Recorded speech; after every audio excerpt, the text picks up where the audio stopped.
Wiring में प्रयोग होने वाली चीजें हैं, जैसे कि ये बल्ब हो गया, फैन है, हमारा स्विच है, 5 पिन सॉकेट, 2 पिन सॉकेट, ये फैन का रेगुलेटर और ये इंडिकेटर। ये जो इलेक्ट्रिक भाग है ये कैसे काम करते हैं, आखिर ये बल्ब क्यों जलता है, कैसे जलता है, ये फैन कैसे चलता है, ये स्विच की वायरिंग हम कैसे करते हैं, इसमें तार कहां जोड़ना चाहिए, ये कैसे काम करती है, किस प्रकार से किसी भी उपकरण को ऑन ऑफ कर देती है, 5 पिन सॉकेट कैसे काम करता है, 2 पिन सॉकेट कैसे काम करता है, फैन रेगुलेटर फैन को कम और तेज कैसे कर देता है, और ये इंडिकेटर कैसे कार्य करता है। इन्हीं सब के बारे में हम बेसिक समझेंगे, जीरो लेवल से समझेंगे। सबसे पहले स्टार्ट करते, देखिए एक पार्ट से स्टार्ट करते। सबसे पहला पॉइंट हमारा इसमें हमने लिया है बल्ब। ये बल्ब आखिर कैसे काम करता है, तो समझिए, ये जितने भी इलेक्ट्रिक भाग हैं सभी को हम सिर्फ दो भागों में बांट देते हैं, सिर्फ दो भागों में बांट देते हैं, जिसमें बांटते हैं, एक को बोलेंगे हम स्विच, या तो कोई उपकरण होगा ये स्विच या फिर उपकरण। सिर्फ दो भागों में बांट रहे हैं, ये स्विच या फिर उपकरण। यानी स्विच जितनी भी है उसका कनेक्शन कुछ अलग होता है, वो अलग तरीके से काम करती है, और उपकरण जितने भी है वो अलग तरीके से काम करते हैं। मतलब समझिए, उपकरण का मतलब ये होता है ना, जैसे उपकरण का मतलब ये होता है कि वह इलेक्ट्रिक पार्ट जिसको कार्य करने के लिए न्यूट्रल फेस दोनों की जरूरत पड़े उसे उपकरण कहते हैं। अब न्यूट्रल और फेस क्या होता है वो भी हम इसी में समझ लेंगे। यहां पर हम एक पॉइंट और लिख देते हैं, आखिर न्यूट्रल क्या होता है, फेस क्या होता है और अर्थ क्या होता है वो भी इसी में समझ लेंगे। अब समझिए, जैसे देखिए ये कोई बल्ब है ना, ये बल्ब अगर हम जानते हैं, इतना तो जानते हैं कि बल्ब है जो तभी काम करेगा जब इसको न्यूट्रल और फेस मिलेगा। यानी जो हमारे घर की वायरिंग होती है, जो हमें खंबे का तार मिलता है, वो दो तार आता है, एक न्यूट्रल होता है, एक फेस होता है। अगर हम न्यूट्रल की जगह पर फेस या फिर फेस की जगह पे न्यूट्रल जोड़ दें तो भी हमारे उपकरण काम करते हैं, कोई भी दिक्कत नहीं होती है। ये डीसी सप्लाई में दिक्कत होती है, लेकिन एसी में यानी जो खंबे की लाइट है उसमें न्यूट्रल की जगह पर फेस और फेस की जगह पे न्यूट्रल होने में कोई भी प्रॉब्लम नहीं होती है। मतलब ये जो बल्ब है ना, बल्ब के एक पॉइंट में अगर न्यूट्रल जोड़ दिया जाए और बल्ब के दूसरे पॉइंट में अगर फेस जोड़ दिया जाए, बल्ब के दूसरे पॉइंट में फेस जोड़ दिया जाए, तो ये जो बल्ब हमारा ग्लो करेगा, मतलब जलने लगेगा, मतलब जो इसका काम है वो करने लगेगा। ऐसे ही जैसे बल्ब को अगर न्यूट्रल फेस दोनों मिला तो वो जलेगा। ये बस क्लियर रखिए कि जैसे अगर कोई भी उपकरण हमारा, कोई भी बल्ब है, न्यूट्रल और फेस अगर दोनों में पहुंचा इसमें तो ये बल्ब काम करने लगेगा। हाँ, अगर न्यूट्रल की जगह पर फेस और फेस की जगह पे अगर न्यूट्रल हो जाए तो भी कोई प्रॉब्लम नहीं होती, तभी ये काम करता है। कैसे, जैसे आपने केयर किया होगा कि कभी मोबाइल का चार्जर अगर इस सॉकेट में हमें लगाना है, तो अगर इस सॉकेट में हम इस तरह से चार्जर को सीधा खोसते हैं तो ये हमारा चार्जर काम करता है ना, और अगर गलती से हमने इसको पलट के खोस दिया तो क्या ये हमारा काम नहीं करता है, तब भी करता है। यानी ये सीधा हो न्यूट्रल की जगह पर फेस और फेस की जगह पे न्यूट्रल पहुंच जाएगा, कोई भी प्रॉब्लम नहीं होगी। लेकिन लेकिन अगर दोनों में फेस पहुंच रहा है तो तब ये काम नहीं करेगा। ऐसा नहीं कि दोनों में फेस पहुंचा तो स्टार्ट कर जाएगा, बस ये काम नहीं करेगा। या फिर दोनों में अगर न्यूट्रल पहुंच रहा हो तो तब भी ये काम नहीं करेगा। यानी हर हाल में इसको एक में न्यूट्रल और एक में फेस चाहिए। बस ये हो सकता है कि किसी में न्यूट्रल किसी में फेस मिले, उससे कोई फर्क इसको नहीं पड़ता है। ठीक जिस प्रकार से ये हमारा बल्ब न्यूट्रल और फेस दोनों पहुंचने पे काम करता है, ठीक उसी प्रकार से हमारा अगर बोर्ड के अंदर हम फैन की वायरिंग कर रहे हैं, मतलब पंखा की वायरिंग कर रहे हैं, चाहे वो सीलिंग फैन हो, चाहे वो टेबल फैन हो, चाहे वो फराटा फैन हो, चाहे वो कोई भी फैन हो, वो भी तभी काम करेगा जब उसको न्यूट्रल और फेस दोनों मिलेगा। यानी कि उपकरणों को जब न्यूट्रल और फेस दोनों मिलता है तभी वो काम करता है। यहां पर आपने बल्ब को समझा कि बल्ब में न्यूट्रल और फेस अगर दोनों पहुंचेगा तो वो काम करेगा। उसी प्रकार से हमारा फैन में यानी पंखा को भी न्यूट्रल और फेस दोनों चाहिए तभी काम करेगा। इसमें भी वही कंडीशन सारी मान्य है जो बल्ब में है, मतलब इसका भी न्यूट्रल की जगह अगर फेस और फेस की जगह न्यूट्रल कर दिया जाए तो कोई फर्क नहीं पड़ता। अब देखिए बात रही स्विच की, ये स्विच एक अलग चीज है, स्विच को समझते हैं। स्विच क्या होती है, आखिर कैसे काम करती है, तो स्विच का मतलब देखिए इस तरह से है, ये स्विच है ना यहाँ पर, और ये स्विच का पॉइंट अगर पीछे की साइड में देखा जाए ना तो स्विच में तार जोड़ने के लिए दो पॉइंट होते हैं। वैसे स्विच कई प्रकार की होती है, हम लोग इसको आगे समझेंगे कितने प्रकार की है, लेकिन बेसिक जो हमारे नॉर्मल बोर्ड में स्विच यूज करते हैं वो देखिए हमारा ऐसी होती है। इसको हम वन वे स्विच के नाम से भी जानते हैं या स्विच केवल बोलते हैं। इसमें तार जोड़ने के लिए जो पॉइंट होते हैं ना, दो पॉइंट होते हैं। इसमें दो पॉइंट तार जोड़ने के लिए होते हैं, जिसमें एक से इन और दूसरे से आउट करवाते हैं। काम कैसे करता है ये समझिए। जैसे जैसे अगर एक बल्ब यहां हमारा है, मान लीजिए कि एक बल्ब हमारा यहां पर है, और हमने आपको ये बताया कि इस बल्ब को, अगर देखिए दोनों तारों को हमने ऊपर नीचे कर लिया, एक में न्यूट्रल और एक में अगर फेस दे दें, तो ये बल्ब हमारा जलने लगेगा, मतलब काम करने लगेगा। इस बल्ब में अगर एक में न्यूट्रल और एक में फेस जोड़ दिया जाए, तो ये बल्ब हमारा जलने लगेगा। लेकिन क्या अगर इसके तार को बीच से तोड़ दिया जाए तो ये बल्ब जलेगा? नहीं जलेगा। अब इसी तार को वापस फिर से जोड़ दिया जाए तो ये बल्ब जलेगा, और अगर इसी तार को फिर से तोड़ दिया जाए तो बल्ब नहीं जलेगा। मतलब अगर इन दोनों तारों को ऐसे हाथ में पकड़ लिया जाए और दोनों तारों को आपस में ऐसे पकड़ के और आपस में ऐसे सटाया जाए तो ये बल्ब जलेगा, और हटा लिया जाए तो बल्ब नहीं जलेगा। मतलब समझ गए? यानी ये दोनों पॉइंट अगर आपस में टच होंगे तो बल्ब जलेगा, और टच नहीं होंगे तो बल्ब नहीं जलेगा। तो इसी दोनों तारों को, एक तार को हम स्विच के नीचे में जोड़ते हैं और एक तार को स्विच के ऊपर वाले में जोड़ते हैं। इससे होता क्या है, जब हम स्विच को ऑन करते हैं यानी नीचे की साइड प्रेस करते हैं, ये ऊपर वाला पॉइंट नीचे टच हो जाता है, और जैसे ही टच होता है ये वाली स्विच वाला पॉइंट एक पॉइंट से होकर के दूसरे पॉइंट में जाने लगता है और बल्ब हमारा जलने लगता है। और जब हम स्विच को बंद करते हैं, यही वाला पॉइंट यहां से छोड़ देता है। जैसे ही छोड़ता है रास्ता ही कट जाता है, तो आगे बल्ब तक सप्लाई नहीं पहुंच पाती, जिसके कारण ये बल्ब हमारा ग्लो नहीं करता है। मतलब ये जो बल्ब हमारा वो काम नहीं करता, यानी वो जलना बंद कर देता है। मतलब समझ गए? यानी स्विच का काम सिर्फ दो पॉइंट को आपस में टच कराना और हटाना है। कुछ दिन पहले जब जीप वूप चला करती थी, ऐसा देखा होगा कि जैसे हॉर्न की जगह पे ना, हॉर्न दबाने वाला, तो हॉर्न की जगह पे एक पे तार निकाल के ऐसे छोड़ दिया करते थे। तो वो क्या होता, उस तार को उस बॉडी में कहीं भी टच करवाते तो हॉर्न बजता था। मतलब वो स्विच का काम कर रहा था। यानी स्विच का काम सिर्फ इतना होता है, दो पॉइंट को आपस में टच कराना और हटाना। यानी अगर कोई बोर्ड है और उस बोर्ड में ऊपर और नीचे जो दोनों तार जुड़े हुए हैं, अगर किसी कारण से ये स्विच खराब हो जाए और दोनों तारों को बाहर निकाल लिया जाए और इन दोनों तारों को जब हम टच करवाएंगे तो ये बल्ब जलेगा, और टच करवा के जब इसको हम हटा लेंगे, टच नहीं कराएंगे, तो बल्ब नहीं जलेगा। मतलब ये काम स्विच कर देती है, जिसको हम एक प्रोफेशनल तरीके से स्विच को नीचे के साइड प्रेस करते हैं, ऊपर वाला पॉइंट नीचे से टच होता है और जैसे ही बंद करते हैं ये सप्लाई बंद हो जाती है। तो इस प्रकार से काम करता है हमारा स्विच। अब देखिए स्विच के बाद बात रही हमारे 5 पिन सॉकेट की। ये जो 5 पिन सॉकेट है ना, ये भी उपकरण के अंतर्गत आता है। उपकरण का मतलब समझिए, जैसे इसमें सुराख 5 है ना, 5 पिन सॉकेट, 5 पिन वाली सॉकेट, इस तरह से 5 पिन सॉकेट होती है। इसकी जो एक साइड की दो पिनें होती हैं वो दोनों एक ही होती हैं, और दूसरी साइड की दो पिनें आपस में दोनों एक ही होती है। मतलब देखिए यहाँ पर एक 5 पिन सॉकेट है, एक पिन यहाँ है, एक पिन यहाँ है, एक बड़ी पिन है, ये भी छोटी है, ये बड़ी पिन है, इस तरह से है ना। तो एक साइड की दोनों पिनें एक ही होती हैं और दूसरी साइड की दोनों पिनें एक ही होती हैं, और ये बीच वाला पॉइंट अर्थ के लिए होता है। बीच वाले को अगर हम छोड़ दें तो हमारे पास इसमें भी तार जोड़ने के लिए दो ही पॉइंट है ना।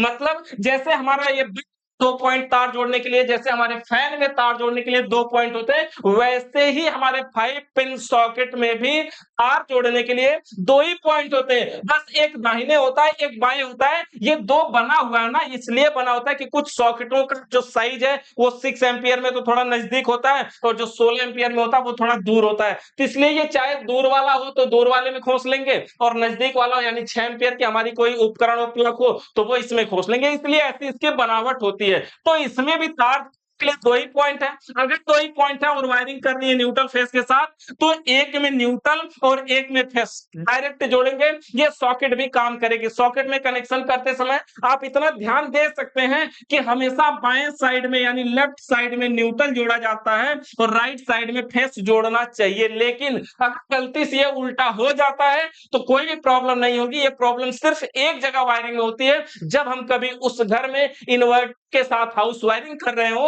और उसी सॉकेट में इन्वर्टर को चार्ज लगा दे जिसमें कनेक्शन उल्टा है, तब जाकर के ऐसी दिक्कत होती है। बाकी अगर न्यूट्रल की जगह पे दाहिने की जगह पे फेस बाएं उल्टा हो जाए तो कोई भी फर्क नहीं पड़ने वाला है। तो इस प्रकार से हमारी 5 पिन सॉकेट काम करती है। बीच वाले पॉइंट को अभी हमने छोड़ दिया, यहां पर अर्थ का कनेक्शन अभी समझेंगे यहां पे आकर के। और ये देखिए तार जोड़ने के लिए जो इसमें भी पॉइंट है वो दो ही पॉइंट है। तो इसी के जस्ट बगल में हमने टू पिन सॉकेट भी लिया है। वैसे टू पिन सॉकेट का यूज आपके टाइम में बहुत कम हो गया, मतलब समझिए ना के बराबर होता है। कोई भी अपने बोर्ड में टू पिन सॉकेट नहीं लगवाता है। तो टू पिन सॉकेट का भी कनेक्शन अगर करना हो ना, जिस प्रकार से ये दोनों पॉइंट है वैसे ये दो पॉइंट है, यानी इसमें भी दो ही पॉइंट तार जोड़ने के लिए है, इसमें भी दो ही पॉइंट है। अगर हम यहाँ से न्यूट्रल और फेस लेकर के देखें तो एक में न्यूट्रल और एक में फेस अगर जोड़ दें तो सॉकेट हमारी चालू है। इसमें हम पंखा लगाएं, बल्ब लगाएं, मोबाइल का चार्जर लगाएं, चाहे कुछ भी लगाएं, वो काम करेगा, मतलब उसका काम बिल्कुल चालू है।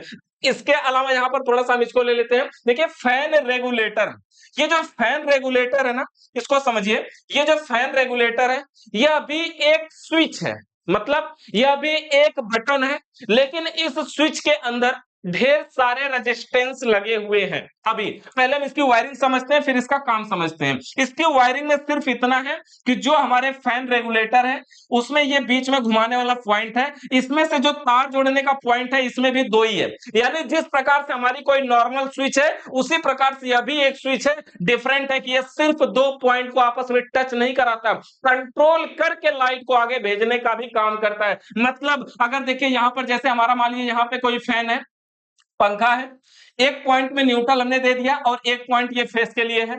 अगर ये फेस डायरेक्ट यहां दे दें तो ये फैन हमारा चालू हो जाएगा। लेकिन इसको हम यहां पर क्या करें कि एक तार को रेगुलेटर के एक पॉइंट में जोड़े और दूसरे पॉइंट से ले जा करके फैन को जोड़ें, तो क्या होगा, अब हम इस फैन के रेगुलेटर को ऑन करेंगे, ये कंट्रोल करके लाइट को आगे बढ़ाता है। पहला खटका, दूसरा खटका, तीसरा खटका, चौथा खटका, पांचवा खटका, ये कंट्रोल कैसे करता है वो समझते हैं। लेकिन ये समझिए कि बस ये पॉइंट को कनेक्ट तो कर देता है, लेकिन कंट्रोल कर करके कनेक्ट करता है, डायरेक्ट कनेक्ट नहीं करता है। जिसकी वजह से हम यहाँ पे चाहे फैन लगाएं या चाहे हम बल्ब लगा के भी चेक कर सकते हैं, इस तरह का बल्ब लगा करके, वो भी कम तेज होता है। यानी ये लाइट को कंट्रोल करके आगे भेजने का काम करता है। उसी प्रकार से फैन को भी अगर इसी में इस प्रकार के स्विच भी लगानी हो, स्विच के साथ भी वायरिंग करनी हो, तो इसी के रास्ते में अगर हम यहाँ स्विच लगा दे तो सोचिए, देखिए ये फेस पहले इस स्विच में जाएगा, स्विच ऑन करेंगे तो नीचे वाला पॉइंट ऊपर से टच होगा और ऊपर वाले पॉइंट को ही स्विच में देंगे। अब ये भी ऑन होगा तब जाकर के फैन रेगुलेटर तक लाइट पहुंचेगी।